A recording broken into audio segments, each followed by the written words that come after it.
मतदाता बनना हुआ आसान। कैसे? हरियाणा की मतदाता सूची के संशोधन का कार्य 2 से 16 अगस्त तक चलेगा। कोई भी पात्र नागरिक जिसकी आयु 1 जुलाई 2024 को 18 वर्ष या इससे अधिक है और वह मतदाता के रूप में रजिस्टर्ड नहीं है, वह अपना वोट बनवाने के लिए आवेदन कर सकते हैं। कैसे? वोटर हेल्पलाइन ऐप डाउनलोड करके ऑनलाइन आवेदन किया जा सकता है। इसी प्रकार फॉर्म 6 भरकर संबंधित जिला निर्वाचन कार्यालय अथवा बूथ लेवल अधिकारी के पास प्रस्तुत कर सकते हैं। अधिक जानकारी के लिए टोल फ्री नंबर 1950 पर संपर्क करें। मुख्य निर्वाचन अधिकारी हरियाणा द्वारा जनहित में जारी।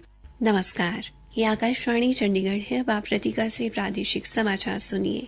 प्रधानमंत्री नरेंद्र मोदी ने आज लाल किले की प्राचीर से राष्ट्र को संबोधित करते हुए 78वें स्वतंत्रता दिवस पर देशवासियों को बधाई दी। उन्होंने कहा कि आज देश की आजादी के लिए प्राणों का त्याग करने वालों और आजीवन संघर्ष करने वालों को स्मरण करने की शुभ घड़ी है। उन्होंने कहा कि राष्ट्र की रक्षा एवं निर्माण करने वाले किसानों, जवानों, युवाओं, माता बहनों, शोषित और वंचित वर्ग के लोगों की देश के प्रति निष्ठा विश्व के लिए प्रेरणा है। श्री मोदी ने कहा कि अगर देश के लिए शहीद होने की प्रतिबद्धता देश को आजादी दिला सकती है, तो देश के लिए जीने की प्रतिबद्धता देश को समृद्ध बना सकती है। उन्होंने उन लोगों के प्रति संवेदना व्यक्त की जिन्होंने इस वर्ष प्राकृतिक आपदाओं में अपने परिजन खोए हैं।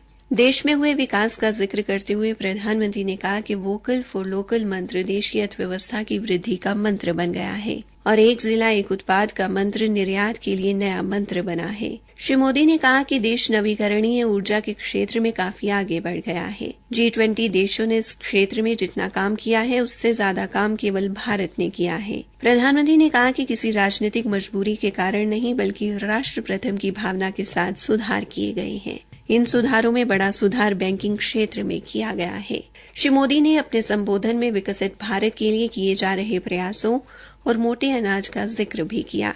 शिक्षा को लेकर प्रधानमंत्री ने कहा कि सदियों पुरानी नालंदा भावना को जगाना होगा और ज्ञान की परंपरा को आगे बढ़ाना होगा। उन्होंने कहा कि नई राष्ट्रीय शिक्षा नीति 2020 में भाषा के कारण प्रतिभा के आगे आने में होने वाली बाधा को दूर करने के प्रयास किए गए हैं। प्रधानमंत्री ने अपने संबोधन में चिकित्सा क्षेत्र के विकास के लिए मेडिकल कॉलेज में 1 लाख सीट बढ़ाने का जिक्र भी किया। उन्होंने कहा कि आगामी 5 वर्षों में 75,000 नई सीट जुड़ जाएंगी। प्रधानमंत्री ने अपने संबोधन में सर्वोच्च न्यायालय द्वारा बार-बार समान नागरिक संहिता बारे चर्चा करने की बात भी की। उन्होंने सभी हितधारकों से अनुरोध किया कि वे समान नागरिक संहिता के मुद्दे पर विचार विमर्श करें। श्री मोदी ने कहा कि अब तक देश में जो सिविल कोड लागू है उसमें बदलाव की जरूरत है। उन्होंने कहा कि सरकार आत्मनिर्भरता को लेकर हर क्षेत्र में काम कर रही है।